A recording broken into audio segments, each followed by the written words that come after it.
ഇന്ന് ഉണ്ടാക്കാൻ പോകുന്നത് ഒരു അടിപൊളി ഓർഗനൈസർ ആണ്. പിൻട്രസ്റ്റിൽ കണ്ടിട്ട് എനിക്ക് ഇഷ്ടമായ ഒരു റെഫറൻസ് പിക്ക് വെച്ചിട്ടാണ് ഞാൻ എന്ത് ചെയ്യുന്നത് ഓർഗനൈസർ റെഡിയാക്കുന്നത്. ഈ ഗ്രാഫ്റ്റ് വർക്ക് ചെയ്യുന്നവർക്കും ചിത്രം വരയ്ക്കുന്നവർക്കൊക്കെ അറിയാം, ഒതുക്കി വൃത്തിയാക്കി വെക്കാൻ വേണ്ടിയിട്ട് നമുക്കൊരു ഓർഗനൈസർ വാങ്ങണം എന്ന് വിചാരിക്കും.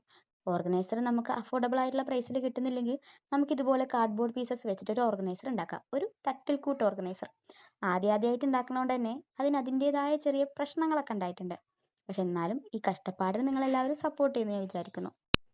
കാർഡ്ബോർഡ് പീസുകളൊക്കെ ഇതുപോലെ എടുത്തിട്ട് അതിന് അതേ അളവിൽ തന്നെ 2 കാർഡ്ബോർഡ് പീസുകൾ എടുത്തിട്ട് നമ്മൾ ഇതുപോലെ ഒട്ടിച്ചെടുക്കണം. അത് എന്തിനാ ചോദിച്ചാൽ കുറച്ച് കട്ടിയും നമ്മൾ ഉണ്ടാക്കുന്ന ഓർഗനൈസറിന് കുറച്ച് സ്ട്രോങ്ങും കിട്ടാൻ വേണ്ടിയിട്ടാണ്.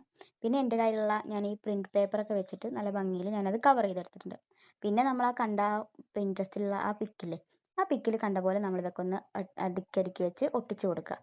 സ്റ്റാൻഡ് പോലെ നമ്മളിത് ഒതുക്കി കൊടുക്കുക. അത് ഇങ്ങനെ കിട്ടും. പിന്നെ നമ്മൾ അതിന് ബാക്കി വേണ്ട എത്ര തട്ട് വേണോ അതിനൊക്കെ അനുസരിച്ചിട്ട് നമ്മൾ ഓരോ കാർഡ്ബോർഡ് പീസ് എടുക്കുക, അളവെടുക്കുക, മുറിക്കുക. പിന്നെ എൻ്റെ കയ്യിലുള്ള നമ്മൾ കൊടുത്തുകൊണ്ടിരുന്ന പ്രിന്റ് പേപ്പർ കഴിഞ്ഞപ്പോൾ ഞാൻ ചെറുതായിട്ട് പ്രിന്റ് പേപ്പറൊക്കെ ഒന്ന് മാറ്റിയിട്ടുണ്ട്. ആ ഗിഫ്റ്റ് പേപ്പർ നമ്മൾ എന്ത് ചെയ്യുക, ഒന്ന് മാറ്റിയിട്ട് അതൊന്ന് പൊതിഞ്ഞ് ഞാൻ വേറെ ഒന്ന് വെച്ച് കൊടുത്തിട്ടുണ്ട്. അതാണ് ഒരു ബ്ലൂ കളറൊക്കെ അതിൽ കാണുന്നത്.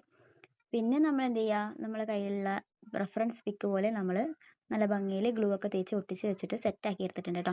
പിന്നെ ഇതിൻ്റെ അടിഭാഗത്ത് ഞാൻ ഒരു കാർഡ്ബോർഡ് പീസ് എടുത്തിട്ട് അത് അവിടെ തുറക്കാനും അടക്കാനും പറ്റുന്ന രീതിയിൽ ഞാൻ സെൻറ്ററിലൂടെ എങ്ങനെ സെല്ലോ ടാപ്പ് വെച്ച് ഒട്ടിച്ചിട്ടുണ്ട്. അപ്പോൾ സെല്ലോ ടാപ്പ് പകുതി മേൽഭാഗത്തുള്ള ചട്ടയിലും പകുതി താഴ്ഭാഗത്തുള്ള ചട്ടയിലും ആകുമ്പോൾ നമുക്കത് തുറക്കാനും അടക്കാനും എളുപ്പത്തിൽ പറ്റും. അത് നമ്മൾ ഈ വീഡിയോ കാണുമ്പോൾ മനസ്സിലാവും. ലാസ്റ്റ് ഭാഗത്തുണ്ട് ഇങ്ങനെയാണ്, ഇവിടെയാണ് ഇത് വരുന്നത് കേട്ടോ. അപ്പോൾ നമുക്കിത് തുറക്കാനും അടക്കാനും ഈസി ആയിട്ട് പറ്റും. അപ്പോൾ ഇതാണ് നമ്മുടെ ഫൈനൽ ലുക്ക്. അപ്പോൾ നിങ്ങൾക്ക് വീഡിയോ ഇഷ്ടമായാൽ ലൈക്ക് ചെയ്യാനും ഷെയർ ചെയ്യാനും സബ്സ്ക്രൈബ് ചെയ്യാനും മറക്കരുത്. Okay, bye friends.